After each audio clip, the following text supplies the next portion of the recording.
Je Pas comme à se mettre tes zéros, tu me parles pas comme ça. T'es ouf, toi. Je t'ai déjà dit, arrête de tutoyer tes profs. Arrête de me tutoyer. Si je veux. Tu sais très bien que si tu continues à me tutoyer, t'auras graves ennuis. Tu te crois fort là? C'est pas une question de force, c'est une question de Je discipline te et de prends la respect. gueule quand tu veux, mais c'est où? Voici ce qui se passe dans certains établissements où l'éducation n'est pas forcément une priorité pour tous les jeunes. Toutes les sociétés humaines sont hiérarchisées et différenciées, dans la mesure où il existe un classement des groupes sociaux. En effet, de nombreux élèves volontaires ne peuvent accéder à des études supérieures pour des raisons souvent liées à leur origine sociale. Ainsi, certains individus parviennent difficilement à des postes à responsabilité au sein de l'entreprise. À l'origine, notre société se caractérise par de nombreuses différences. Mais attention, toute différence n'est pas forcément une inégalité.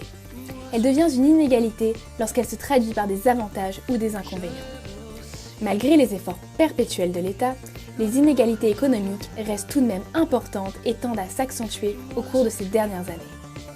En effet, c'est un processus fortement cumulatif. Une inégalité va forcément en entraîner une autre, et ainsi de suite. Par exemple, un individu riche aura accès à une meilleure école qui lui procurera un meilleur diplôme et donc un meilleur job. Cette inégalité peut aussi se traduire par un capital culturel différent. Ce terme, imaginé par Pierre Bourdieu, correspond à un stock de savoir et de connaissances. Cependant, les inégalités sont souvent maintenues par convention. Le regard porté sur les femmes est un véritable héritage historique. Pour faire avancer les choses, il faudrait que les mentalités évoluent. Par exemple, le congé maternité est quelque chose de totalement normal, tandis que le congé paternité actuel est de seulement 3 jours. Est-ce normal ? En France, les inégalités se sont creusées ces dernières années, surtout par le haut, car les revenus des plus riches ont augmenté plus vite que le revenu des plus pauvres. L'inégalité des conditions entraîne l'inégalité des richesses, mais l'inégalité des richesses n'entraîne pas forcément l'inégalité des besoins. Notre système est très élitiste. On rabaisse ceux qui ne réussissent pas, ce qui ne leur permet pas d'avancer et les enfonce dans un gouffre dont ils ne pourront jamais sortir. Alors dans ce cas, suffit-il d'être fils d'eux pour réussir ? Les solutions ? Intégrer l'école plus tôt pour que tous les enfants se trouvent sur un pied d'égalité.